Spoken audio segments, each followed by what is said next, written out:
Hello friends, welcome to your channel catalyst Soni and this is Soni Singh. Friends, आज मैं आप लोगों के लिए जो क्लास लेकर आई हूँ ये चाइल्डहुड एंड ग्रोइंग अप का तो है। इसका जो हम टॉपिक आज करने वाले हैं slow learner and retarded child, that means धीमी गति और मंद बुद्धि से के बालक जो कि बहुत ही धीरे से सीखते हैं, जो अगर हम बोले तो मेंटली जो है वो नॉर्मल नहीं होते हैं, उनको सीखने में टाइम लगता है, वो हमारे धीमी गति के होते हैं। और जो है बिल्कुल बहुत बहुत ज़्यादा टाइम लग जाता है। रिटार्डेड चाइल्ड उनको बोलते हैं कि वो मेंटली जो है डिसेबल है, उनको मंद बुद्धि बालक बोलते हैं। ऐसे सब लोग धीमी गति और मंद बुद्धि के बालक को जो है एक ही जैसा ले लेते हैं, लेकिन दोनों में डिफरेंस है। तो आज के क्लास में हम यही करने वाले हैं। चलिए स्टार्ट करते हैं आज का क्लास। सबसे पहले यहाँ पे देखिए, धीमी गति से सीखने वाले अधिगम करता था डिसलेक्सिया ग्रस्त बालक। मतलब डिसलेक्सिया क्या है पहले ये मैं बताऊं। डिसलेक्सिया क्या है?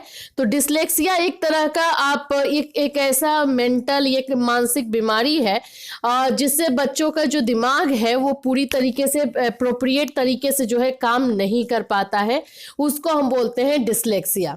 तो डिसलेक्सिया में जो है स्टडी संबंधी प्रॉब्लम होती है, वो आपको लिखने में प्रॉब्लम हो, बोलने में प्रॉब्लम हो, पढ़ने में, ये इस तरह का होता है। उसको आगे जाके हम डील करेंगे, लेकिन ये आप लोगों का लर्निंग संबंधी प्रॉब्लम है, ये इतना याद रखिएगा। स्लो लर्नर यानी कि धीमी गति से सीखने वाले बच्चे। चलिए इसका मीनिंग समझते हैं। ये क्वेश्चन आता है तो इस क्वेश्चन को देखेंगे। धीमी गति से सीखने वाले बच्चे वे होते हैं जिनकी सीखने की गति बहुत ही धीमी होती है।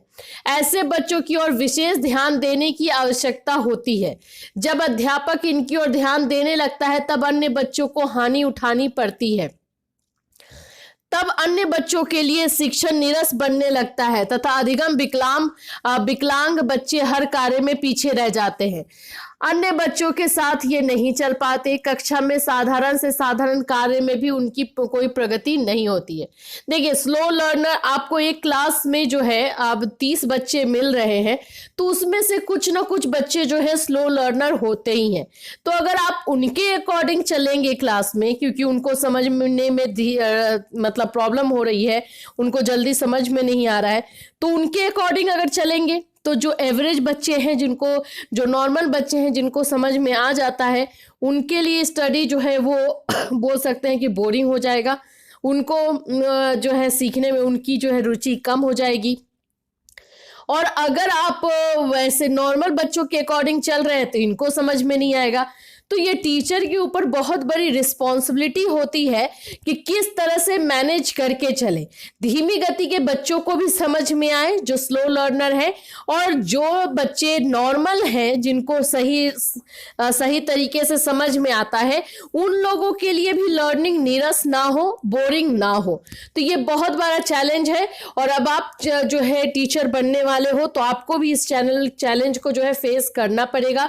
तो ये कैसे किया जाता है वही इस चैप्टर में हम समझेंगे कि हमें एक क्लासरूम में धीमी गति के बच्चे, नॉर्मल बच्चे मिलते ही हैं, और उसको हम कैसे बैलेंस करते हैं, ये सारी चीजें हम इसमें जानेंगे। ठीक है, तो अब हम क्या करेंगे, कक्षा में साधारण से साधारण कार्य में भी उनकी प्रगति नहीं होती। पढ़ाई में तो ये बहुत कमजोर ही रहते हैं, परीक्षा परिणाम संतोषजनक नहीं होते। ऐसे बच्चे और बच्चों से विचलित हो जाते हैं। यदि ऐसे बच्चों की समय पर पहचान कर ली जाए तो उनमें उपयोगी नागरिक बनने की क्षमता होती है तथा ये प्रभावी जीवन व्यतीत कर सकते हैं। देखिए, ये प्रॉब्लम तो इनमें मानसिक प्रॉब्लम होती है, इनको सीखने में प्रॉब्लम, थोड़ा सा धीरे चलते हैं, ये बात सही है।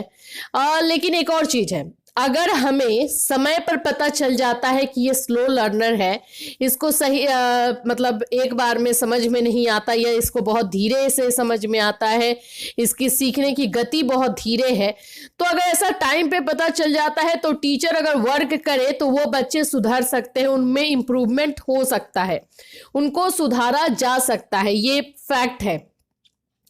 तो ऐसे बच्चों को सुधारने के लिए क्या करना चाहिए और कैसे क्लास में बैलेंस करना चाहिए, आइए जानते हैं। अभी हमने धीमी गति के बच्चों को समझ लिया कि उनको सीखने में प्रॉब्लम होती है, उनकी सीखने की गति बहुत ही धीमी होती है, इसीलिए उनको धीमी गति के बच्चे बोलते हैं। अब डिसलेक्सिया क्या है? डिसलेक्सिया ग्रस्त बालक वे होते हैं जिनमें लिखे गए शब्दों को पहचानने तथा समझने में कठिनाई महसूस होती है। जो हम शब्द लिखते हैं ना, देखिए डिसलेक्सिया का मैं आपको बताती हूँ।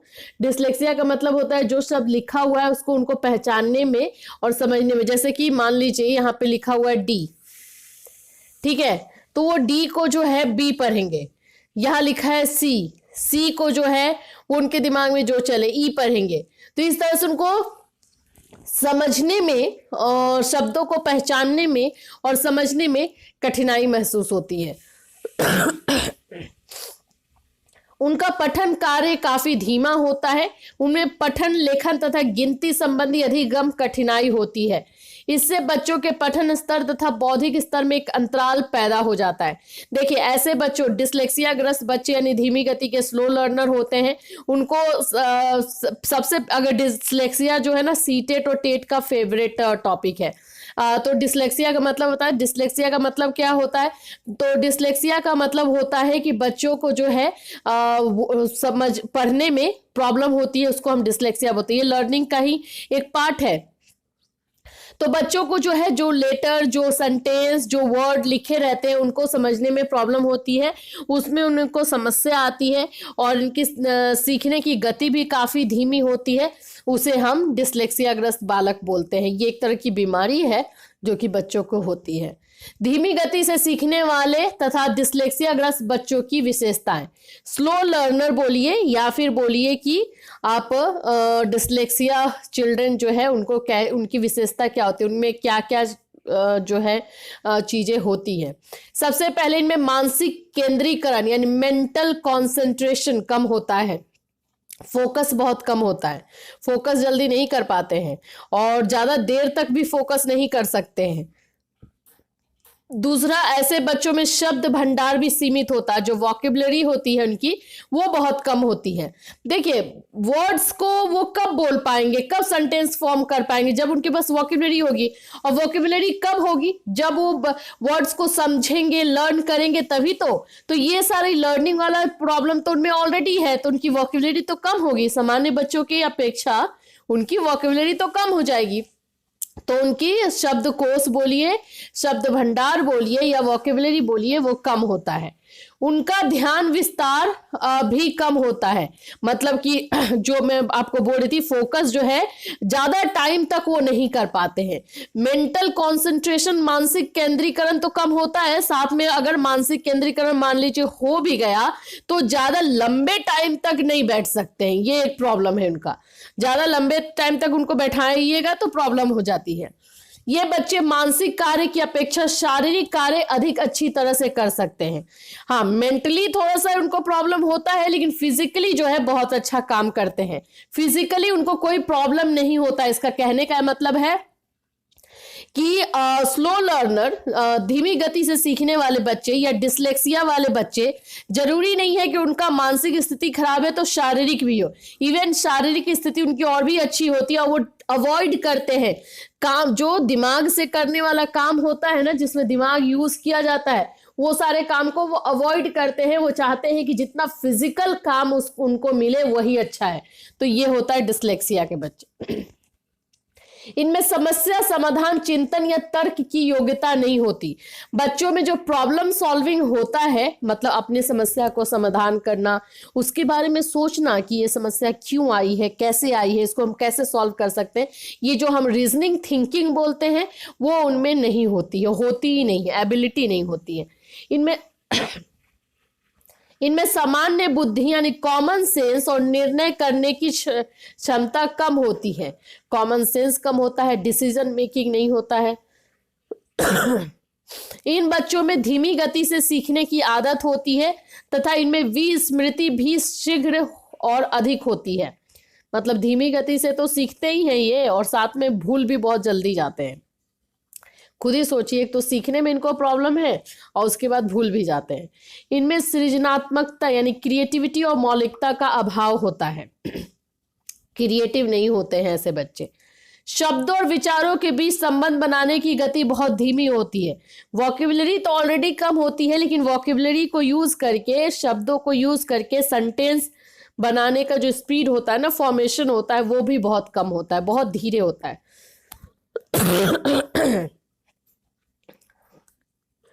नई परिस्थितियों में परिचित तत्वों को ढूंढने में भी असमर्थ होते हैं। जैसे कि हम अगर नए सिचुएशन में जाते हैं तो हम लोग क्या करेंगे, हम सिचुएशन से डील करेंगे कि सिचुएशन में क्या क्या प्रॉब्लम आ रही है, क्या क्या चीज़ें उसमें ज़रूरी है। कोई भी, हर कोई जो है नए नए सिचुएशन में जाता है। जैसे आप नए कॉलेज में एडमिशन ले रहे हो तो वहाँ का पूरा इन्वायरमेंट आपके लिए अलग हो गया, टीचर्स अलग है, स्टूडेंट्स अलग है, तो आप उसको फेस करोगे, उसे सॉल्व भी करोगे। तो ऐसे बच्चे जो है असमर्थ होते हैं, वो नए सिचुएशन में अपने आप को ढाल नहीं पाते हैं। ये तो हुआ इनकी 10 जो हैं विशेषताएं जो कॉमन हैं। रोस्टर ने जो है ऐसे बच्चों के लिए अलग से अपनी विशेषताएं बताई है। इन्होंने बोला है धीमी गति से सीखने वाले बच्चे सौंपे गए कार्य को करने और उसे समझने में सक्षम नहीं होते हैं। जो काम उनको सौंपा जाता है, जैसे होमवर्क ही मिल जाए या फिर टीचर कोई रिस्पॉन्सिबिलिटी दे दे, पेरेंट्स कोई रिस्पॉन्सिबिलिटी दे दे, तो वो करने में असमर्थ होते हैं। तर्क और सामान्य ज्ञान का अभाव होता है, जाहिर सी बात है, हमने बात भी की, रीजनिंग और जनरल नॉलेज, ये सारी चीज़ों का उनमें अभाव होता है। जटिल खेल नियमों को समझने के अयोग्य होते हैं। जो कॉम्प्लेक्स वाले जो गेम्स होते हैं, वो उनको नियम को समझना इनके लिए थोड़ा सा डिफिकल्ट होता है। स्वतंत्र रूप से कार्य करने के अयोग्य होते हैं। अगर उनको फ्रीली अपने बल पे अगर कोई काम करने दिया जाता है तो वो नहीं कर पाते हैं। ये शीघ्र ही असमंजस की स्थिति में आ जाते हैं। इनका माइंड जो है हमेशा कंफ्यूजन में रहता है। वो कोई भी डिसीजन मेकिंग हो नहीं कर पाते हैं, कोई भी प्रॉब्लम को सॉल्व करना हो नहीं कर पाते हैं। तो उनका स्टेट ऑफ माइंड जो होता है वो बहुत ही कंफ्यूज अवस्था में होता है, असमंजस में रहते हैं। कोई भी क्लियर थॉट, क्लियर चीज़ें उनके माइंड में नहीं रहती हैं। ऐसे बालक सभी पक्षों, सामाजिक, शैक्षिक, संवेगात्मक और शारीरिक पक्षों में बहुत धीमे होते हैं। अब ऐसा है कि ये तो रोस्टर ने बोला है, वैसे कॉमन ये में हमने ये देखा कि जो बच्चे मानसिक तौर पे वीक होते हैं वो शारीरिक तौर पे वीक हो, ये जरूरी नहीं है। तो यहाँ पे बोल रहा है शारीरिक पक्ष, तो ये रोस्टर का थॉट है, ऐसे शारीरिक पक्ष को इंक्लूड नहीं किया जाता है, मैं बता देती हूँ, ठीक है। ऐसे बालक खेल के नियमों का उल्लंघन तो कर सकते हैं, लेकिन इसका उनके ज्ञान नहीं होता। मतलब नियम उनको जब समझ ही में नहीं आया तो उल्लंघन क्या करना, उनको समझ में नहीं आया, वो उनको जो मन किया वो कर दिए वो। ऐसे बच्चों की रुचियां तथा ध्यान विस्तार भी सीमित होती है। इंटरेस्ट, जो फोकस, ये सब उनका जो है बहुत ही सीमित होता है, ये हमने तो वहाँ पे देखा ही। शैक्षिक कार्यों में कक्षा के साथ साथ नहीं चल सकते। वे स्वयं केंद्रीकरण यानी कंसंट्रेशन करने में असमर्थ होते हैं। कक्षा में सामान्य उपलब्धियों में भी ये बहुत पीछे रह जाते हैं। तो ये रोस्टर का 11 और हमने अपना जो कॉमन इनकी विशेषताएं देखी, जो चीज़ें इनमें पाई जाती है। अब देखिए, अब आप लोग सोचोगे कि मैम इसको हम इतने पॉइंट्स कैसे कर लेंगे, तो देखिए इसको करने का बहुत आसान तरीका है। चाइल्डहुड एंड ग्रोइंग अप एक ऐसा सब्जेक्ट है जिसको आप रियल लाइफ से कनेक्ट करके चलोगे ना तो ईजिली सारी चीज़ें आपके दिमाग में क्लियर होते जाएंगी। अब यहाँ पे हमने बात किया स्लो लर्नर का। मैं बताऊं, आप अपने आसपास में ढूंढोगे तो आपको 2 से 4 स्लो लर्नर मिल ही जाएंगे। ये जितनी खूबियां बताई गई हैं, जितने कैरेक्टरिस्टिक बताए गए हैं, आपके आसपास में कुछ ना कुछ बच्चे होंगे, उनमें फाइंड आउट कीजिए, उसमें ढूंढने का कोशिश कीजिए। अगर वो मिल जाता है तो वो इंसान आपके सामने हमेशा रहेगा ही, और स्लो लर्नर का एग्जाम्पल, जीता जागता एग्जाम्पल आपके सामने रहेगा। तो इसका थॉट एकदम कॉन्सेप्ट जो है पूरी तरीके से आपके सामने क्लियर रहेगा, और ये मिल ही जाएगा आपको। अपने घर में नहीं मिले, पड़ोसियों के घर में मिले, आसपास के लोगों में मिले, लेकिन ये स्लो लर्नर आपको आसपास में मिल ही जाएंगे, जिनको जल्दी बात समझ में नहीं आती है, बहुत ही धीरे समझते हैं और समझने में उनको प्रॉब्लम होता है, डिसीजन नहीं बना सकते हैं, अपना प्रॉब्लम, अपनी समस्याएं सॉल्व नहीं कर सकते हैं। ये सारी चीज़ें, ये सारे गुण जो है उनमें पाए जाए। अब आइए धीमी गति से सीखने वाले बालकों की पहचान कैसे करें, है ना। पहचान तो करना पड़ेगा। सबसे पहला है विशेषताओं को कसौटी मान के। जितनी ये विशेषताएं बताई, अभी मैं क्या बोल रही थी कि आपको अपने आसपास के लोगों में पहचानिए कि ये सारे जो विशेषताएं हैं किस में मौजूद हैं, तो वो जिनमें मौजूद होगा वो स्लो लर्नर है। तो इसी में पहला आपका ऑप्शन है कि जितनी विशेषताएं दी गई हैं उनकी कसौटी पर आप उतारिए उन लोगों को, और जिनको आप पहचानना चाहते हैं सारी विशेषताएं ढूंढिए कि है कि नहीं उसमें। अब सारी नहीं है, एक दो नहीं है, तो भी चल जाएगा, तो भी स्लो लर्नर में ही कहलाएगा वो। दूसरा है स्टैंडर्डाइज टेस्ट। इनकी पहचान के लिए कई प्रमाणिक परीक्षण का प्रयोग किया जाता है, जैसे बुद्धि लब्धि। और दूसरा जो होता है कि आईक्यू टेस्ट लिया जाता है ऐसे बच्चों का, और आईक्यू टेस्ट लेने के बाद, जिसको हम लोग स्टैंडर्डाइज टेस्ट बोलते हैं, प्रमाणिक टेस्ट बोलते हैं, मतलब प्रमाण के साथ मिलता है, प्रूफ के साथ मिलता है, तो आईक्यू टेस्ट लिया जाता है। आईक्यू टेस्ट में अगर उनका कम मार्क्स आता है तो इसका मतलब स्लो लर्नर है। तीसरा है क्यूमुलेटिव रिकॉर्ड। कक्षा में बच्चों का संचित अभिलेख तैयार करते समय उसका अध्ययन करने से ऐसे बच्चों की पहचान हो सकती है। अतः संचित अभिलेख में बच्चों की उपलब्धियां, शारीरिक मानसिक स्वास्थ्य तथा सामाजिक समायोजन का अभिलेख रखा जाता है। स्कूल में जो है हर बच्चों का रिकॉर्ड रखा जाता है। मंथली टेस्ट हो रहा है, 3 महीने पे टेस्ट हो रहा है, यूनिट टेस्ट हो रहा है, टर्म 1 का एग्जाम हो रहा है, टर्म 2 हो रहा है, ये सब में सबका रिकॉर्ड रखा जाता है। तो उन रिकॉर्ड को अगर अच्छी तरीके से बैठ करके हम चेक करें तो हमें पता चल जाएगा कि कौन स्लो लर्नर है, किसको सही से समझ में नहीं आया, और उसका जो है वो सीरीज बना रहेगा कि इसमें भी कम है, आगे वाले टेस्ट में भी कम है, आगे के आगे टेस्ट में सब में कम कम रहेगा, तो हम पहचान लेंगे। मतलब रिकॉर्ड को, जो क्यूमुलेटिव रिकॉर्ड है, जो कि संचित, जो स्टोर करके रिकॉर्ड रखा गया है, उसके आधार पर हम फाइंड आउट कर सकते हैं स्लो लर्नर को। राइट, चलिए 4 नंबर ऑब्जर्वेशन। ये तो ऑब्जर्वेशन आप खुद भी कर सकते हो, ऑब्जर्वेशन कर सकते हो, अवलोकन कर सकते हो। आपके आसपास में ऐसे बच्चे हैं, ऐसा इंसान है या नहीं, उसको आप ऑब्जर्व करके फाइंड आउट कर सकते हो कि वो स्लो लर्नर है कि नहीं। अध्यापकों और माता पिता का विचार, 5वां हमारा पॉइंट है कि जो भी बच्चों का आप फाइंड आउट करना चाहते हो उनके टीचर से मिलिए, वो टीचर बताएगा कि पढ़ने में कैसा है। माता पिता से मिलिए, पेरेंट्स से मिलिए, तो उनसे जो जानकारी लेकर के भी ये डिसीजन बनाया जाता है कि बच्चा स्लो लर्नर है या नहीं। ठीक है, ये हो गए 5 पॉइंट। चलिए अब आगे बढ़ेंगे। धीमी गति से सीखने के कारण, रीजन क्या होता है, क्यों बच्चा ऐसा बन जाता है। मैं जैसे आपको बता भी चुकी हूँ कि मैं स्कूल में पढ़ाई हूँ, तो उसमें मुझे अगर मैं बोलूँ कि हर क्लास में मुझे स्लो लर्नर मिला है। हर क्लास में ऐसे बच्चे थे जिनको जल्दी समझ में नहीं आता था, और उनके लिए अलग से व्यवस्था की जाती थी, क्योंकि अब उनके अकॉर्डिंग अगर हम क्लासरूम में चलेंगे तो फिर बाकी बच्चे पीछे हो जाएंगे, बाकी बच्चे के हिसाब से चलते थे तो वो पीछे हो जाते थे। तो हर क्लास में 4-5 बच्चे होते ही होते हैं ऐसा। रीज़न क्या है, तो पहला रीज़न तो फिजिकल कॉजेस, शारीरिक कारण होता है। कई बार अपने शारीरिक दोषों के कारण बच्चों के सीखने की गति धीमी हो जाती है।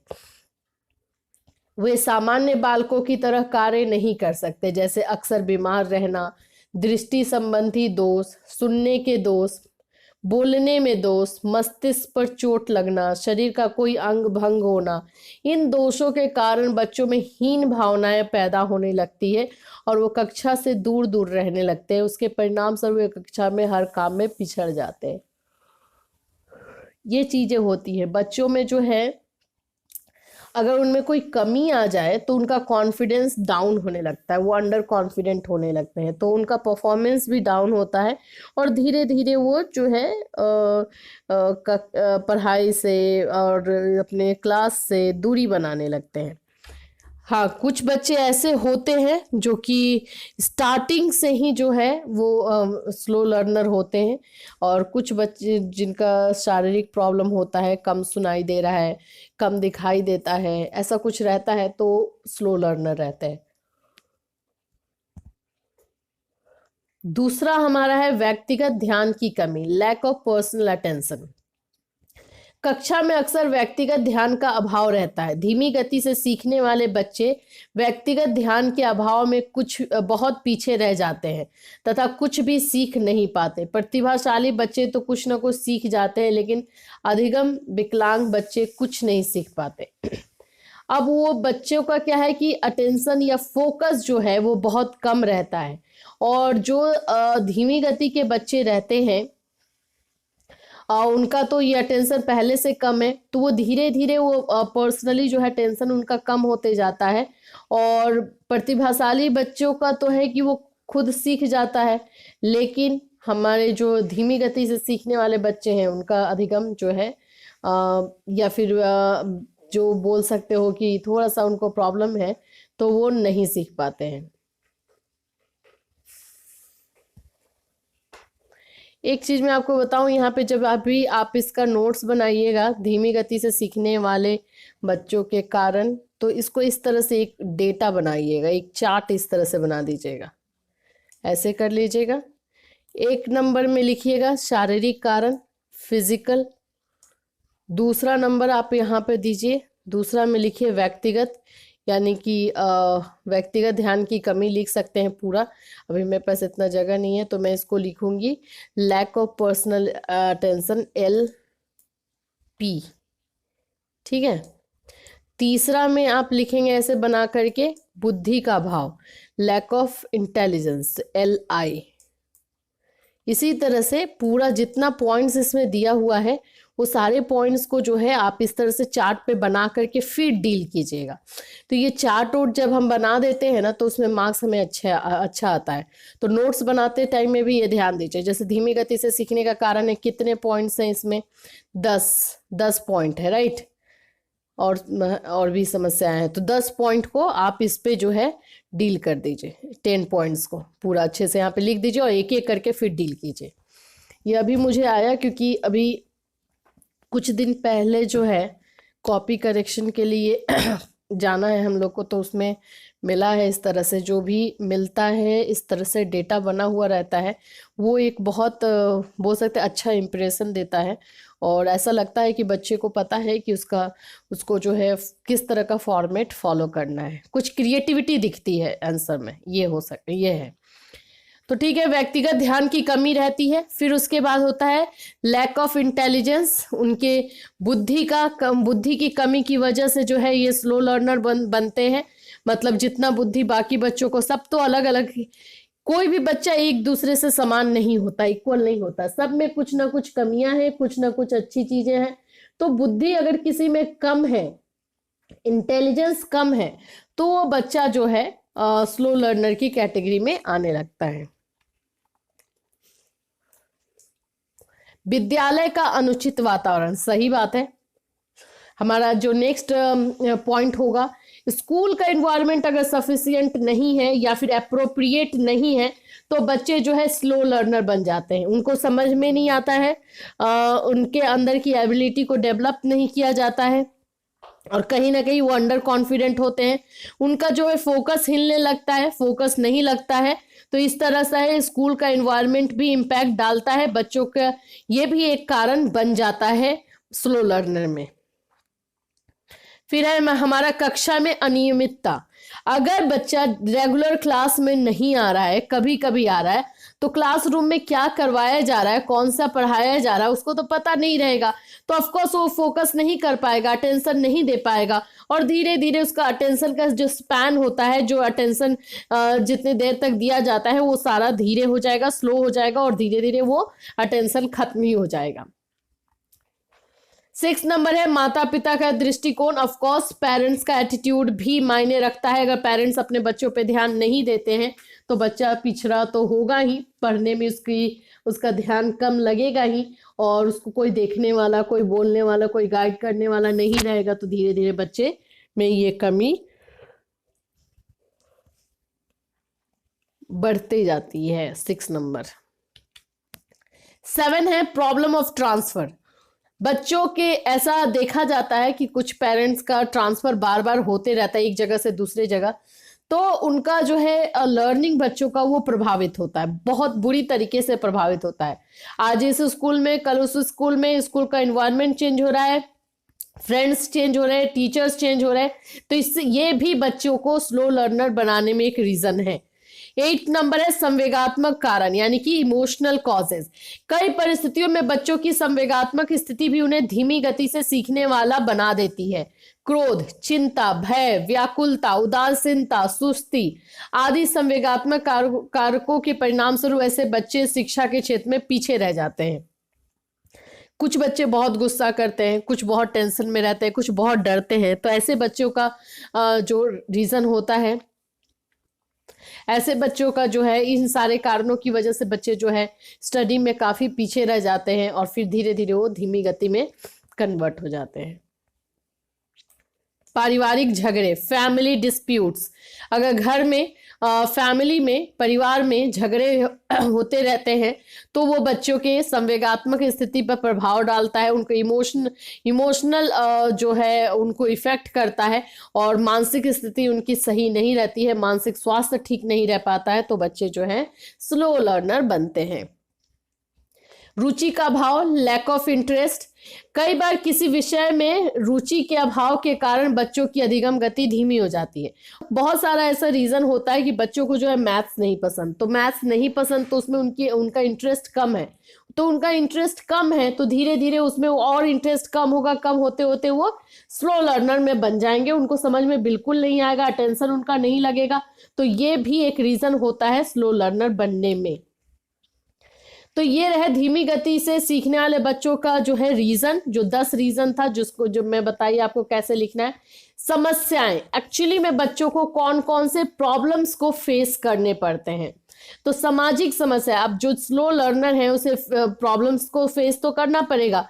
तो जो सामाजिक समस्याएं हैं उसमें सबसे पहले वे समाज में स्वयं को समायोजित नहीं कर पाते, सोसाइटी में अपने आप को एडजस्ट नहीं कर पाते हैं, क्योंकि वो खुद में उनका कॉन्फिडेंस जो है नहीं रहता है, अंडर कॉन्फिडेंट फील करते हैं। तो समाज में जाने के बाद वो अपने आप को बहुत ही हीन भावना से देखते हैं और खुद ही अंडर कॉन्फिडेंस होने की वजह से वो सोसाइटी में एडजस्ट नहीं कर पाते हैं। दूसरा है वे स्वयं को हर क्षेत्र में असफल मानते हैं। अंडर कॉन्फिडेंस होने की वजह से, उनमें आत्मविश्वास नहीं होने की वजह से वो जो है हर जगह पे अपने आप को जो है फेलियर ही समझते हैं। उन्हें ऐसा लगता है कि कहीं पे भी उनको सक्सेस नहीं मिलेगा, वो तो फेल होंगे ही।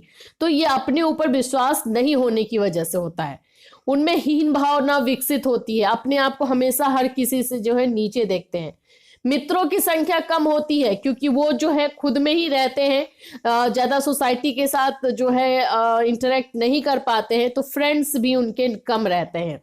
अपराध प्रवृत्ति उत्पन्न होती है। इसी तरह से अकेले रहना, चुप रहना, अपने सारी बातों को अंदर रखना और कहीं ना कहीं वो सारी चीजें जो है उनके अंदर स्टोर होती जाती है। तो इसलिए ये ऐसे बच्चों की जो है गलत रास्ते पे जाने के चांसेस बहुत रहते हैं। वे समाज विरोधी कार्यों में संलिप्त हो जाते हैं और जब गलत रास्ते पे चलेंगे तो ऐसा कार्य करेंगे जो कि समाज के, सोसाइटी के रूल्स के अगेंस्ट होगा, जो कि गलत होगा। वे समाज से अलग रहने लगते हैं। शैक्षिक दृष्टि से अन्य बच्चों के साथ चलना इनके लिए असंभव सा हो जाता है, क्योंकि वो स्लो लर्नर हैं, तो धीरे धीरे इतना पीछे चले जाते हैं कि वो बाकी बच्चों के साथ जो है स्टडी करना या फिर उन शिक्षा लेना उनके लिए नामुमकिन सा हो जाता है। मानसिक समस्या, ये तो हुए क्या सोशल समस्या है। अब हम देखते हैं मानसिक समस्याएं क्या है। ऐसे बच्चों की बुद्धि सामान्य बच्चों से कम होती है, जो इनका आईक्यू होता है वो बाकी बच्चों से कम होता है। ध्यान विस्तार भी कम बुद्धि के कारण कम ही होता है, जो फोकस करना होता है वो लंबे समय तक के लिए नहीं हो पाता। कक्षा में उपलब्धि का स्तर भी कम होता है। अब वो ना ठीक से पढ़ रहे हैं ना ही कुछ कर रहे हैं, तो इस क्लासरूम में जो है किस बात का उनको अचीवमेंट मिलेगा, ना ही उनको टीचर से अप्रिसिएशन मिलेगा, ना ही फ्रेंड्स जो उनके ज़्यादा रहेंगे, तो उपलब्धि उनकी कम रहती है। निरंतर असफलताओं के कारण उनमें हीन भावना पैदा हो जाती है। दिमागी तौर पे वो बहुत ही वीक हो जाते हैं और अपने आप को हमेशा नीचे देखने लगते हैं। वे स्वयं को असुरक्षित महसूस करने लगते हैं, खुद से उनका कॉन्फिडेंस हिला हुआ रहता है, तो अपने आप को जो है असुरक्षित महसूस करते हैं। संवेगात्मक समस्याएं, इमोशनल प्रॉब्लम, अब इमोशनली क्या उनको प्रॉब्लम होती है, ऐसे बच्चों को निराशा का सामना करना पड़ता है।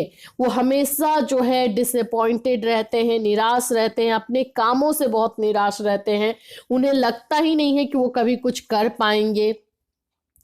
पिछड़े होने के कारण उन्हें स्नेह तथा सहानुभूति भी नहीं मिलती, क्योंकि वो क्लासरूम में उनका या फिर स्कूल में या फिर घर में ही उनका परफॉर्मेंस उतना अच्छा नहीं रहता है कि सब लोग जो है उनको अप्रिसिएट करें।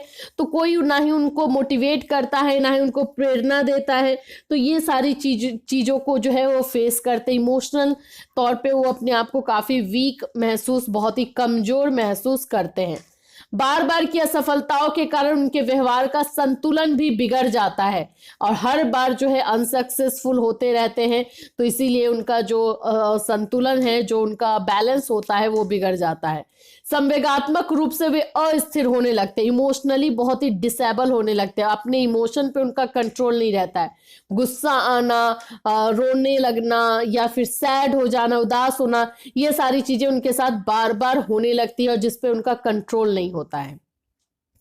स्कूल में क्या प्रॉब्लम होते हैं? अच्छा, एक और मैं बात बताऊं, ये क्वेश्चन जो है यहां से भी आ सकता है कि जो धीमी गति से सीखने वाले जो बच्चे होते हैं उनके साथ जो है कौन कौन सी समस्याएं आती है। तो ये तो सारी समस्याएं आपको मिल गई। अगर ये ऐसे क्वेश्चन आ जाए कि धीमी गति से सीखने वाले बच्चों की सामाजिक समस्याएं बताइए, सिर्फ और सिर्फ सामाजिक पूछेगा, तो अगर सिर्फ और सिर्फ सामाजिक पूछ रहा है तो आपको ये 8 पॉइंट्स लिखने हैं सिर्फ, और इस 8 पॉइंट्स को 2-2 लाइन में डील करना है एग्जाम में।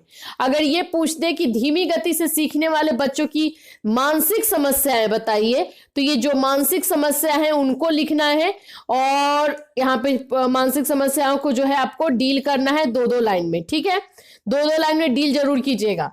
अगर इमोशनल प्रॉब्लम पूछे, इमोशनल समस्याएं, संवेगात्मक समस्याएं पूछे तो ये लिखना है। स्कूल संबंधी समस्याएं पूछे तो इसको लिखना है। चलिए देखते हैं कि स्कूल संबंधी समस्याएं होती क्या है। धीमा अधिगम होने के कारण वे अन्य बच्चों के साथ नहीं चल सकते हैं। सामान्य शिक्षण विधियां अधिक लाभकारी सिद्ध नहीं होती है। जो बाकी बच्चों के लिए जो हम टीचिंग मेथड यूज करते हैं वो टीचिंग मेथड इन बच्चों के लिए यूजफुल नहीं होता है। स्कूल के सामान्य पाठ्यक्रम से इन बच्चों को कठिनाई होती है। जो स्कूल का जो नॉर्मल करिकुलम होता है वो इनके लिए फायदेमंद नहीं रहता है। ऐसे बच्चे अपने से नीचे की कक्षा का कार्य भी नहीं कर सकते। ऐसे बच्चे का ऐसा नहीं है कि अगर आप इनसे नीचे वाले क्लास का दे देंगे होमवर्क तो वो कर लेंगे, कुछ भी काम वो भी नहीं कर पाते हैं। ये अध्यापकों का व्यवहार भी इनके प्रति उचित नहीं रहता, क्योंकि उनका परफॉर्मेंस अच्छा नहीं रहता है तो कोई भी टीचर, कोई भी जो वहाँ पे लोग हैं वो उनको पसंद नहीं करते हैं। इन विभिन्न कठिनाइयों के कारण ये बालक स्वयं को स्कूल में उचित प्रकार से समायोजित नहीं कर पाते। तो इतने सारे प्रॉब्लम्स की वजह से बच्चे जो है अपने आप को स्कूल इन्वायरमेंट में एडजस्ट नहीं कर पाते हैं। तो ये हुआ 6 रीजन जो है स्कूल संबंधी। अगर स्कूल संबंधी प्रॉब्लम आए कि स्कूल संबंधी समस्याएं लिखिए तो ये 6 लिख करके 2-2 लाइन में डील करेंगे। वैसे आता है, ऐसे अलग अलग नहीं है। अगर साथ में ही आए धीमी गति से सीखने वाले बच्चों की समस्याएं बताइए तो ABCD ऐसे, तो इसको ना इस तरह से, इसका भी आप एक चार्ट डायग्राम बना सकते हैं इस तरह से, यहाँ पर और यहाँ पर। यहाँ लिखेंगे सामाजिक समस्याएं, ठीक है, यहाँ पर लिखेंगे आप मानसिक समस्याएं, यहाँ पर लिखेंगे संवेगात्मक समस्याएं और यहाँ पर लिखेंगे स्कूल संबंधी, और उसके बाद इसके पॉइंट्स को डील करेंगे और इसको डील कर देंगे। ठीक है, चलिए आगे बढ़ते हैं। धीमी गति से सीखने वाले बच्चों की शिक्षा, अब आपका काम आ रहा है। अब एज अ टीचर आप उनको किस तरह की शिक्षा देंगे। अब आपको तो ये आपके क्लास में जब आप पढ़ाने जाओगे तो आपको मिलेंगे ही, तो देखिए आपको करना क्या पड़ेगा और क्या करना चाहिए। धीमी गति से सीखने वाले बच्चों की सहायता करना अध्यापकों का परम कर्तव्य बन जाता है, और ये सिर्फ टीचर ही कर सकता है। ना मैनेजमेंट वाले करेंगे, ना पेरेंट्स करेंगे, सिर्फ टीचर कर सकता है। इन बच्चों की शिक्षा के लिए एक विशेष योजना तैयार की जानी चाहिए। एक विशेष लेसन प्लान जो है इन लोगों के लिए तैयार किया जाता है। यदि इन बच्चों को उचित प्रोत्साहन दिया जाए तो इन्हें सामान्य बच्चों की श्रेणी में शामिल किया जा सकता था। ऐसे बच्चों की शिक्षा के लिए विशेष कदम उठाए जाने की आवश्यकता है। इन बच्चों की शिक्षा के लिए निम्नलिखित बातों की ओर ध्यान दिया जाना चाहिए। देखिए, इसको मैं स्टार्ट करूं पॉइंट्स को, उसके पहले मैं आपको कुछ बता दूं, क्योंकि ये हम लोगों ने पर्सनल लाइफ में ही करके हम लोग आए हुए हैं, तो पर्सनली इसमें हम करते क्या है, एक जस्ट मैं आपको बता देती हूँ।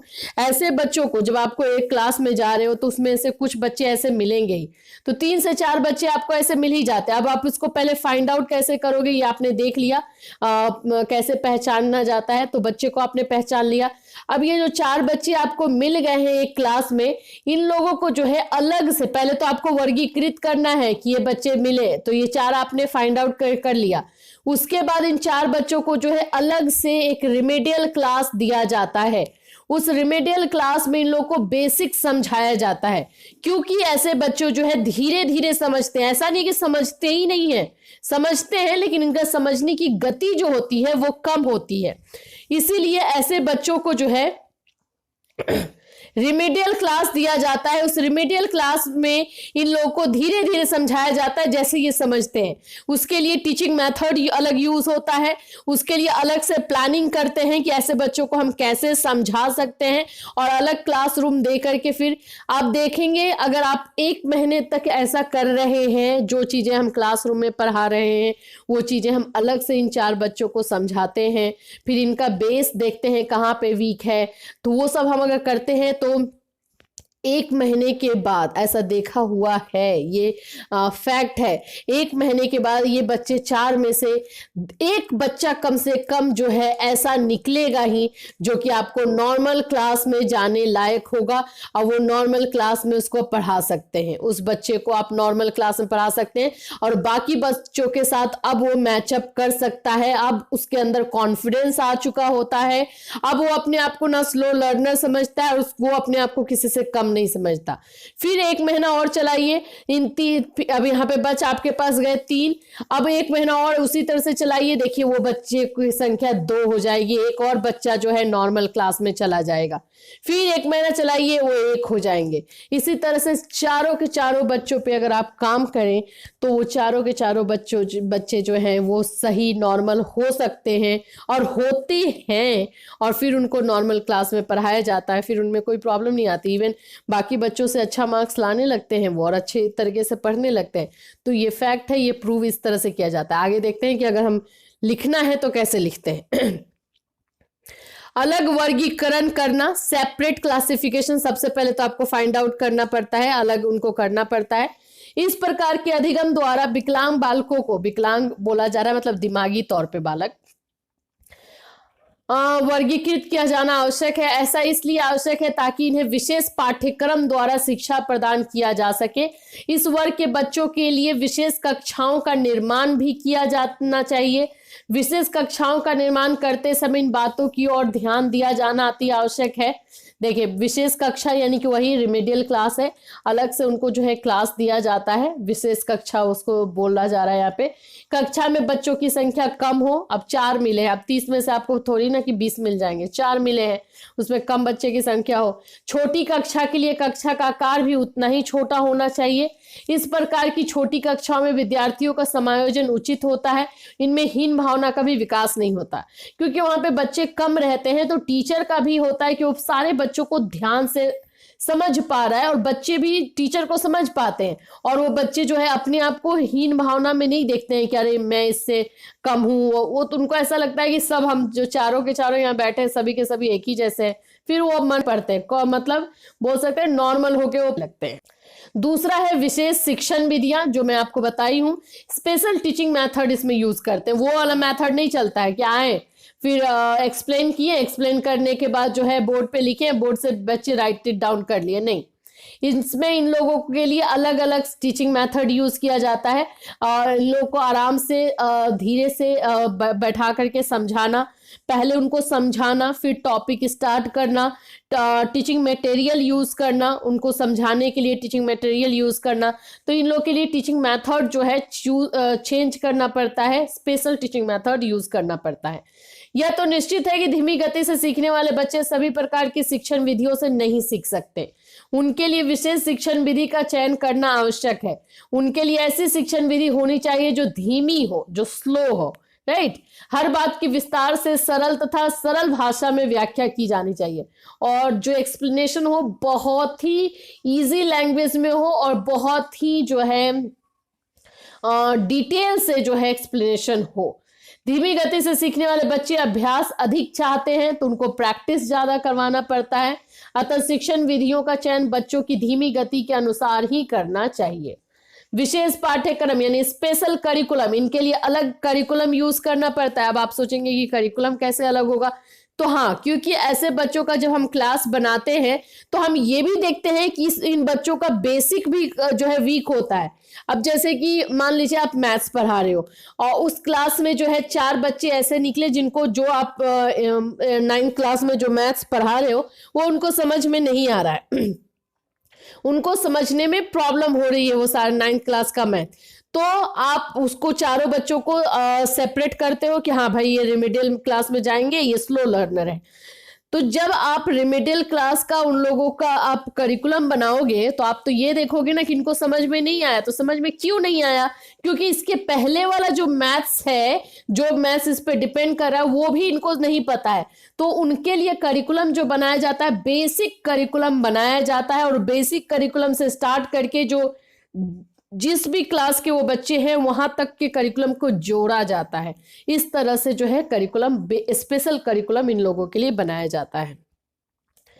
दृश्य श्रव्य सामग्री का प्रयोग, ऑडियो विजुअल एड्स यानी टीचिंग एड में जो है ज्यादातर इन लोग को वीडियो एड्स, ऑडियो, ये सब दिखा करके शिक्षण सामग्री का यूज करके जो है मनोरंजक बना के, इंटरेस्टिंग बना के, इजी बना करके इन लोगों का जो है क्लास लिया जाता है ताकि इन्हें समझ में आए। डिफिकल्ट से डिफिकल्ट चीज जो है इनको इजीली समझ में आए। स्पेशल स्कूल्स, मनोवैज्ञानिकों ने धीमी गति से सीखने वालों के लिए विशेष स्कूलों की व्यवस्था पर बल दिया है। ऐसे स्कूलों में ऐसे विद्यार्थियों की आवश्यकता को पूरा किया जा सकता है, उन्हें प्रोत्साहित किया जा सकता है। इन स्कूलों में ये बच्चे स्वयं को अधिक सुरक्षित महसूस करेंगे, उनमें आत्मविश्वास पैदा होता है। इस सुझाव का एक दूसरा पहलू यह भी है कि अलग स्कूलों में इन बच्चों को पढ़ाने से वे दूसरे बच्चों से सीख नहीं पाएंगे। एक्चुअली ये बोला गया था स्पेशल स्कूल का, लेकिन इसको मान्यता नहीं मिली। इसको मान्यता इसलिए नहीं मिली कि जब ऐसे बच्चों का हम अलग स्कूल ही खोल देंगे तो बाकी नॉर्मल बच्चों की तरह ये कैसे बिहेव करेंगे। नॉर्मल बच्चे एक्चुअली में कैसे बिहेव करते हैं या फिर वो कैसे सीखते हैं, ये बात तो इनको पता ही नहीं चल पाएगा, तो फिर उनसे वो नहीं सीख पाएंगे। इसीलिए इस चीज की जो है मान्यता नहीं मिली है। वैसे ये स्पेशल स्कूल का जो है एडवाइस जितने हमारे फिलोसफर्स हैं, साइकोलॉजिस्ट हैं, उन्होंने दिया था।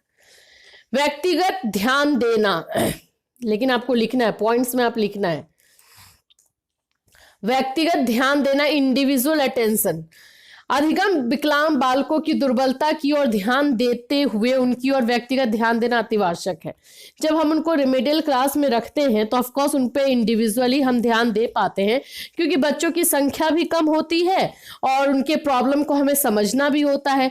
और जब तक हम उन पे पर्सनली ध्यान नहीं देंगे तो उनको समझाना डिफिकल्ट है। तो इसलिए व्यक्तिगत ध्यान देना ये भी हमारा काम है।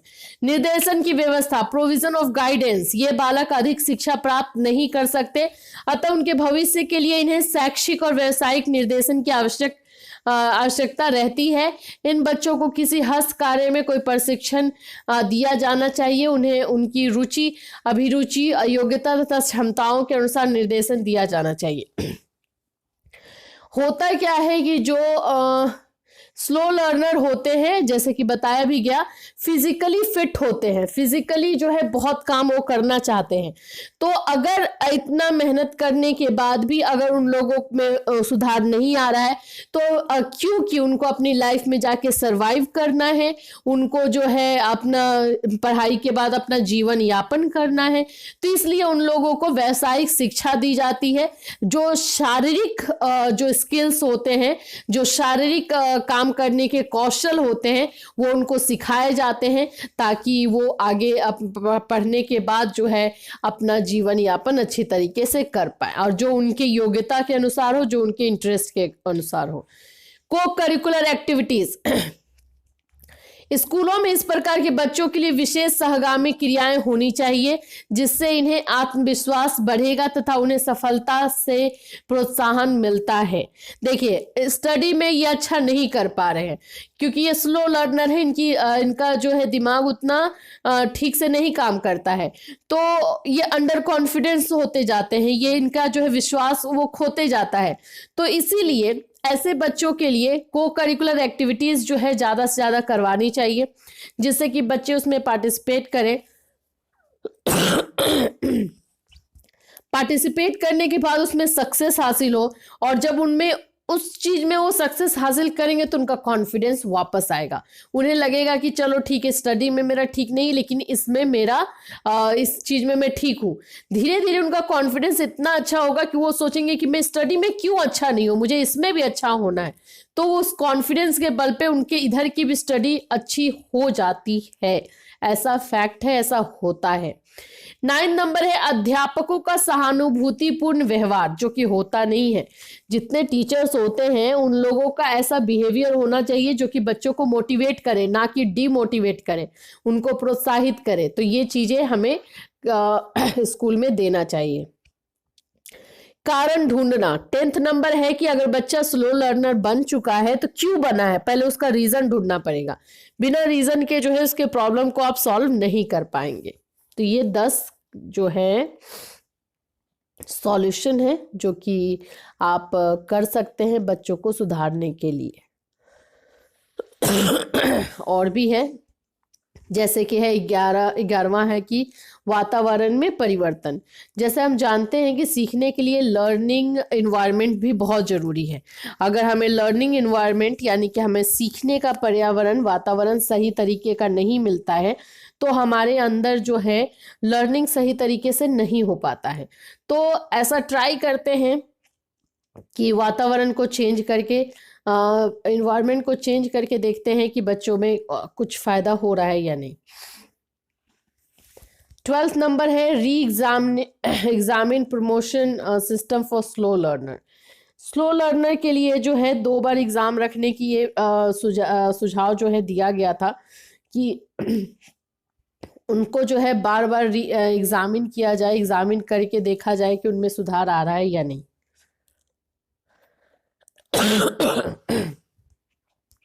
13th हमारा है अन्य कारण, सम मोर सजेशंस। इसमें क्या है, इनके सम्मुख अधिकतर मौखिक समस्याएं प्रस्तुत की जाए। ओरल जो प्रॉब्लम होती है, जिनको ये बातों से समझा सकते हैं, सुलझा सकते हैं, वो सारे प्रॉब्लम जो है रखी जाए, जिससे वो ट्राई करे उसको सुलझाने का। गति की अपेक्षा शुद्धता पर अधिक बल दिया जाना चाहिए। धीरे सीखते हैं लेकिन इनएक्यूरेट नहीं सीखते हैं। मतलब कि बच्चे जो है ये धीरे सीखते हैं, इनकी सीखने की गति कम होती है लेकिन सीखते सही है। तो इस बातों पर ध्यान दिया जाए कि ये जो सीख रहे हैं वो सही तरीके से हो। तो ये हमारे जो है आपके ये सारे अन्य कारण, वैसे 13 है, 13 आपको लिखना नहीं है, आप कम से कम 10 लिखिएगा, और 10 आई थिंक काफ़ी है। तो अब फ्रेंड्स हम देखेंगे मंद बुद्धि। यहाँ पे द होगा, ध नहीं होगा, मंद बुद्धि, ठीक है, इसको द मानिएगा। चलिए, मंद बुद्धि बालक क्या होते हैं उनके बारे में अभी आपने जो जाना है वो स्लो लर्नर है। स्लो लर्नर यानी कि धीमी गति से सीखने वाले बच्चे। जो धीमी गति से सीखने वाले बच्चे होते हैं उनमें तो इम्प्रूवमेंट हो सकता है आप ट्राई करें तो, लेकिन मंद बुद्धि बच्चे जो है उनसे एक स्टेप आगे होते हैं और उनको थोड़ा सा फाइंड आउट करना आपके लिए इजी होगा, लेकिन उनको सुधारना, उनमें इम्प्रूवमेंट लाना थोड़ा डिफिकल्ट होता है कंपेयर टू स्लो लर्नर। चलिए आइए देखते हैं इनको ये होते क्या है। मीनिंग यहाँ लिखा हुआ है, कुछ बालक मानसिक रूप से उप सामान्य, सब नॉर्मल होते हैं। ऐसे उप सामान्य बालक शिक्षा में अध्यापक के शिक्षा कार्य को समझने में असमर्थ होते हैं या आसानी से समझ नहीं पाते। ऐसे बालकों को मंदबुद्धि बच्चों की श्रेणी में रखा जाता है। यह एक वैज्ञानिक तथ्य है कि ऐसे बालकों की ओर विशेष ध्यान देने की आवश्यकता होती है। जैसे अगर हम लोग कैटेगरी बनाए ना तो ये नॉर्मल बच्चे हैं, ठीक है, ये बच्चे स्लो लर्नर हैं, ठीक है, स्लो लर्नर। इनसे एक स्टेप आगे जो होते हैं मंदबुद्धि होते हैं, ये इनको और बहुत धीरे समझ में आता है या फिर बोले समझ में ही नहीं आता है। तो ये इनको हैंडल करना थोड़ा डिफिकल्ट है। इसीलिए साइंस में ये बोला गया है कि जो स्लो लर्नर होते हैं उन पे ज़्यादा ध्यान देने की आवश्यकता होती है। बालकों की उनकी बुद्धि लब्धि इंटेलिजेंस क्वोशेंट के आधार पर ही वर्गीकृत किया जाता है। जो आईक्यू, ये इनको निकालने, इनको फाइंड आउट करने के लिए आईक्यू ही टेस्ट होता है, आईक्यू टेस्ट होता है, उसमें पता चलता है कि ये बच्चे जो हैं मंदबुद्धि हैं। टर्मन के अनुसार, अच्छा इंग्लिश में इसको रिटार्डेड बोलते हैं, रिटार्डेड, ठीक है, इंग्लिश में क्या बोलते हैं, रिटार्डेड।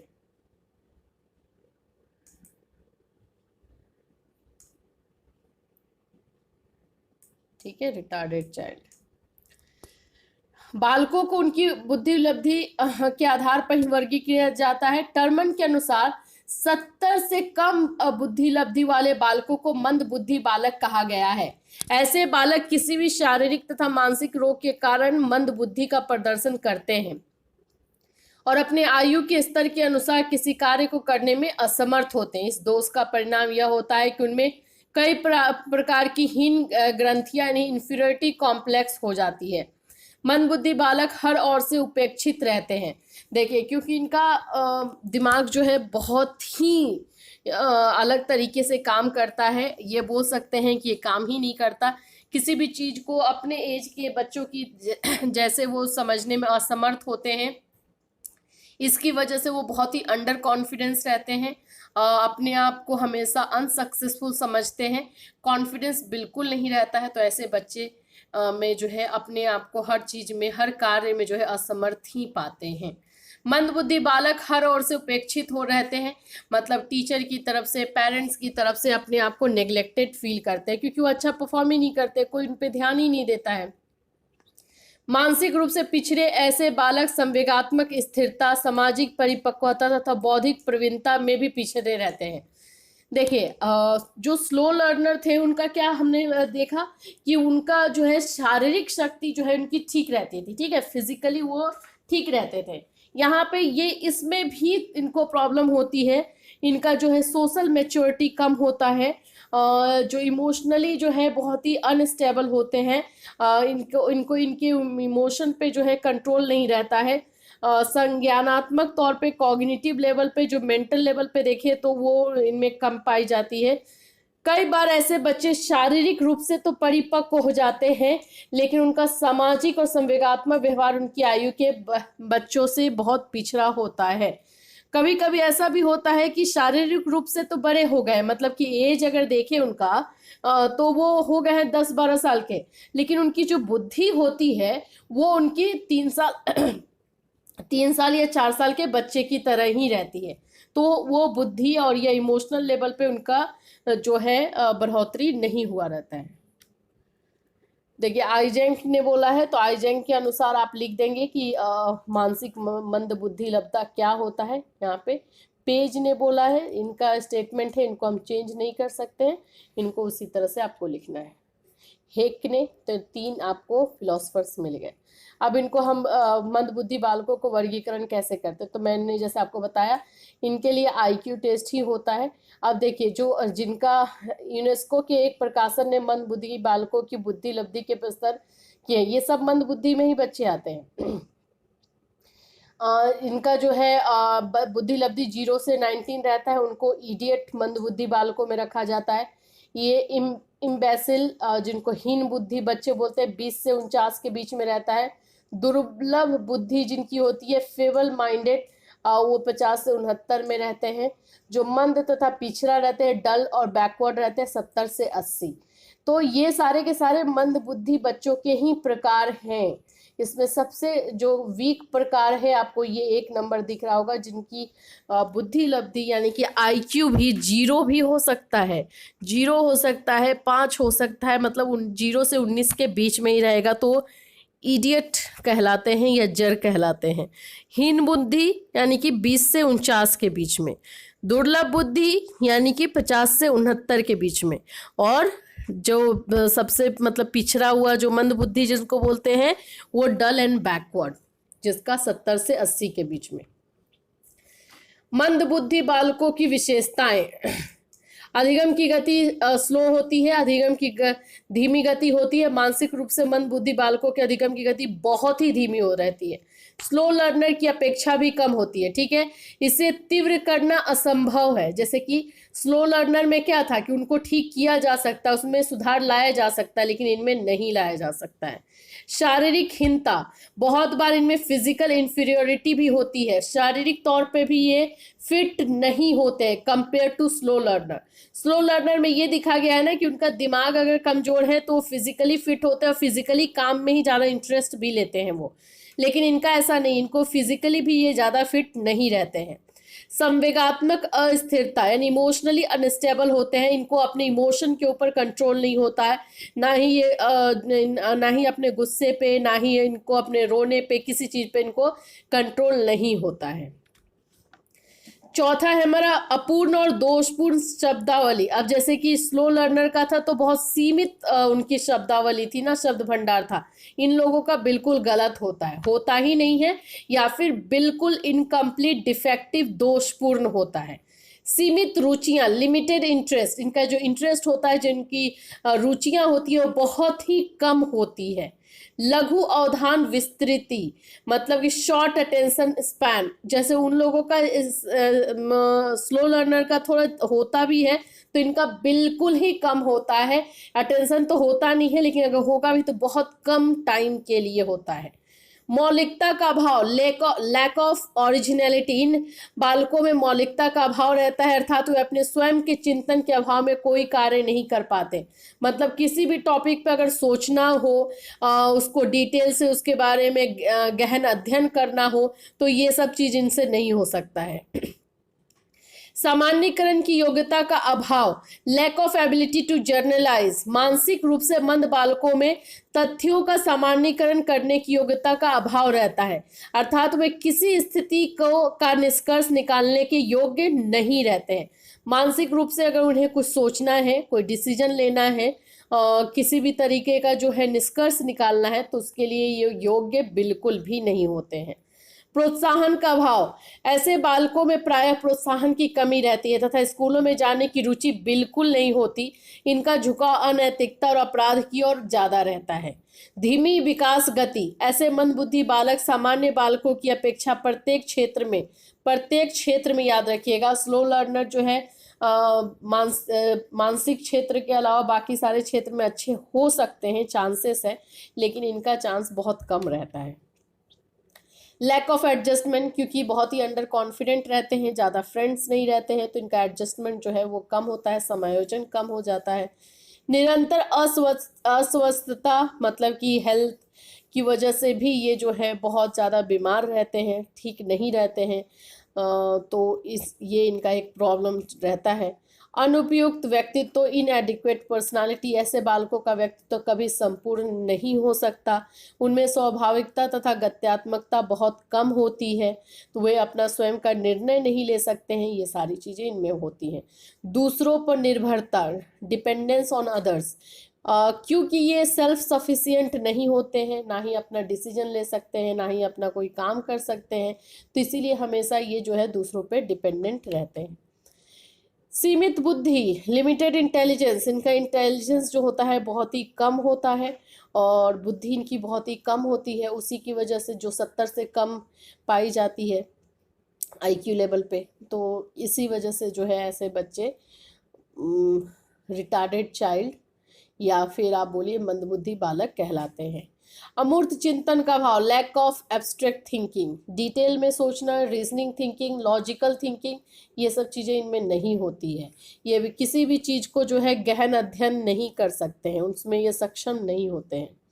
मंदबुद्धि के कारण कॉजेज ऑफ मेंटल रिटार्डेशन, अब रीज़न क्या है, ये तो हमने विशेषताएं देखी, ये 16 कारण जो हमने 16 विशेषताएं जो देखी वो बच्चों में पाए जाते हैं, तो वो बच्चे मंदबुद्धि बालक कहलाते हैं।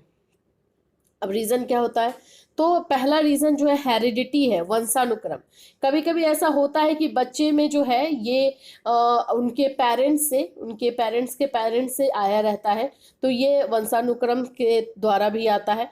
दूसरा है शारीरिक कारक यानी जो है फिजियोलॉजिकल फैक्टर्स, शारीरिक तौर पे कहीं ना कहीं ये वीक होते हैं, कोई ना कोई इनका जो है फिजिकल चीज डैमेज होता है उसकी वजह से। इमोशनल फैक्टर्स और समाज शास्त्रीय सोशोलॉजिकल फैक्टर्स, चलिए इसको डील करते हैं। वंशानुक्रम हेरिडिटी, मानसिक पिछड़ेपन का उत्तरदायित्व तो वंशानुक्रम पर डाला जाता रहा है। माता पिता के मानसिक पिछड़ेपन का मुख्य भाग उनकी संतान को मिल जाता है। इस प्रकार की बुद्धिहीनता पूर्वजों में भी होती है तथा उसका हस्तांतरण उनकी संतान में भी हो सकता है। ठीक है, तो ये क्रोमोसोम्स की वजह से होता है। शारीरिक कारक यानी फिजियोलॉजिकल फैक्टर्स, मस्तिष्क के किसी भी भाग में यदि कोई दोष आ जाए तो बालक मानसिक रूप से विकलांग या मंद बुद्धि हो सकता है। कोई भी मस्तिष्क में कोई भी किसी भी तरीके का चोट, कोई किसी भी तरीके का आ जाए तो ऑफ कोर्स मानसिक रूप से जो है वो प्रॉब्लम आती है। इसके अतिरिक्त मस्तिष्क कोशिकाओं यानी ब्रेन सेल्स को बुखार आदि आने के कारण आघात लगना भी शारीरिक कारकों में ही शामिल है। कई और भी बीमारियां हैं मंदबुद्धि को जन्म देती है, जैसे मैनिंजाइट्स, कॉन्जीनियल सिफल्स, मिसल्स भी देता है। मिसल्स आप लोग जानते होंगे, जो वो मिसल्स निकलता है हम लोगों को ज़्यादातर। तो एपिलेप्सी, फिर है पैरालिसिस, फिर है आपका एपोप्लेक्सी, क्या नाम है। तो ये सारे जो है रीज़न होते हैं बच्चों के रिटार्डेड चाइल्ड बनने में। कभी कभी ऐसा होता है कि बचपन में बच्चों को सिर पर चोट लग जाता है, खाना सही नहीं मिलता, संतुलित भोजन मिलता है, तो ये सारे रीज़न होते हैं। संवेगात्मक कारण में क्या होगा, मानसिक रूप से पिछड़े बालक संवेगात्मक रूप से कुसंयोजित हो सकते हैं। कई बार ऐसे बालक बहुत उत्तेजक और आक्रामक होते हैं। इन बालकों के संवेगात्मक असंतुलन का प्रभाव उनकी शैक्षणिक उपलब्धि यानी इमोशनल अचीवमेंट पर अवश्य पड़ता है। ऐसा इसलिए होता है कि ये बालक अपने संवेगों पर, संवेग मतलब इमोशन होता है, उस पर वो कंट्रोल नहीं रख पाते हैं। तो इसलिए गुस्सा भी करेंगे तो एक्सेस एक्सट्रीम लेवल का गुस्सा होगा, रोना होगा तो एक्सट्रीम होगा, मतलब किसी भी चीज पे इनका कंट्रोल नहीं रह पाता है।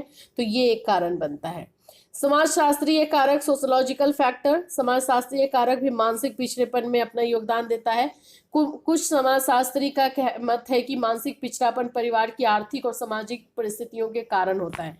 अगर फैमिली का जो है आर्थिक और सामाजिक परिस्थिति सही नहीं है तो ये भी बच्चों के जो है मंदबुद्धि होने में रीजन हो सकता है। उपरोक्त कारकों के अतिरिक्त कुछ अन्य कारण भी हैं, जैसे गर्भकालीन अवस्था में गर्भाशय पर एक्सरे का गर्भस्थ शिशु के मानसिक विकास पर महत्वपूर्ण ढंग से प्रभाव पड़ता है। इसी प्रकार परिवार के वातावरण में नीरसता, स्नेह का अभाव, सुखद अनुभवों का अभाव, असंगठित तथा दुखी परिवार, निर्धनता तथा असुविधाएं, ये सारे भी जो है बच्चों के कारण बनते हैं। तो यहाँ पे हुए कारण।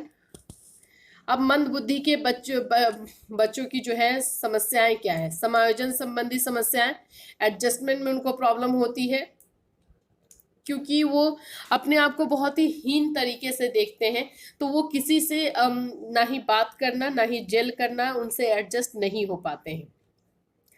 परिवार में समायोजन, बच्चे के माता पिता को ये विश्वास दिलाना अति आवश्यक होता है कि उनका बच्चा मंदबुद्धि बालक है। यदि ऐसा नहीं किया जाता है तो माता पिता उस बच्चे से उच्च आकांक्षाएं रखते हैं। अब होता क्या है कि पेरेंट्स को खुद ही नहीं पता कि उनका बच्चा जो है मंदबुद्धि है, और वो एक्सेप्ट भी जल्दी कोई पेरेंट्स नहीं करता है, तो वो बाकी नॉर्मल बच्चों के का जैसे परफॉर्मेंस रहता है वैसा ही एक्सपेक्टेशन अपने बच्चों से भी रखते हैं। तो उससे मंदबुद्धि बालक को जो है और ज़्यादा प्रॉब्लम फेस करना पड़ता है, क्योंकि वो अपनी तरफ से ट्राई करके भी नहीं कुछ कर पाते, और पेरेंट्स का एक्सपेक्टेशन उनका जो रहता है वो बच्चों से बढ़ता ही जाता है। तो एक ये कारण, ये समस्याओं का जो है समाधान फेस बच्चे करते हैं। स्कूल में समायोजन, एडजस्टमेंट इन स्कूल्स, कई बार मंदबुद्धि बालकों को स्कूल में और कक्षाओं में अध्यापकों के असहानुभूतिपूर्ण व्यवहार का सामना करना पड़ता है, क्योंकि उनके स्कूल में परफॉर्मेंस अच्छा नहीं रहता है, ठीक तरीके से वो मतलब ना ही मार्क्स आता है, ना ही वो परफॉर्म कर पाते हैं, ना ही आंसर कर पाते हैं। तो टीचर्स भी उनके साथ सही तरीके से जो है बिहेव नहीं करते, और ये समस्याएं का भी सामना वो करते हैं। समाज में समायोजन, क्योंकि वो अपने आप को हर क्षेत्र में पीछे समझते हैं, उनको कोई भी जो है पसंद नहीं करता, तो इसलिए वो अंडर कॉन्फिडेंट रहते हैं, तो उनको ऐसा लगता है कि वो समाज में रहने लायक नहीं है, या इस समाज में जो बाकी लोग हैं उनसे ये बहुत ही नीचे हैं, तो इनका मेल जोल किसी के साथ ज़्यादा हो नहीं पाता है, तो ये भी एक कारण बनता है। संवेगात्मक समस्याएं, इमोशनल प्रॉब्लम्स, घर, स्कूल, समाज आदि में उचित वातावरण न मिलने के कारण कुसमायोजित बालक संवेगात्मक रूप से परिपक्व नहीं हो सकते। अब क्या है कि ना ही घर पे उनको कुछ अच्छी तरीके से कोई समझता है, ना ही स्कूल में, तो इमोशनली बहुत ही कमज़ोर हो जाते हैं। उन्हें ये नहीं समझ में आता है कि क्यों वो बाकी बच्चों की तरह नॉर्मल नहीं है, और क्यों उनको कुछ समझ में नहीं आ पाता। आप समझ सकते हैं कि कितना मेंटली बच्चे जो है टॉर्चर होते हैं, और कहीं ना कहीं रीज़न जो है हम आसपास के लोग ही होते हैं उनके। शारीरिक और मानसिक विकास की समस्याएं, इन बालकों का शारीरिक और मानसिक विकास सामान्य बालकों की तरह नहीं हो पाता तथा रूटीन के कई कार्य ये नहीं कर पाते, जैसे ठीक से बैठना, कम सुनना, आंखों में दोष, बोलने में दोष। इनमें बुद्धि कम होने के कारण कुछ सीख नहीं पाते, उनमें अमूर्त चिंतन की योग्यता नहीं होती, उनका ध्यान विस्तार भी कम होता है। तो बाकी लोगों की तरह ये नहीं हो पाते हैं, और ना ही ठीक तरीके से समझ पाते हैं, ना ही सोच पाते हैं, ना ही सुन पाते हैं, ना ही देख पाते हैं। तो ये सारी कमियां जो है इनके अंदर रहती है। तो ये सारी समस्याएं हैं। ये चार्ट इस तरह से आप भी बनाइएगा। मंद बुद्धि बालकों की समस्याएं, समायोजन की समस्या, संवेगात्मक की समस्याएं, शारीरिक समस्याएं। मिलेंगे फ्रेंड्स नेक्स्ट क्लास में। Till then have a nice day.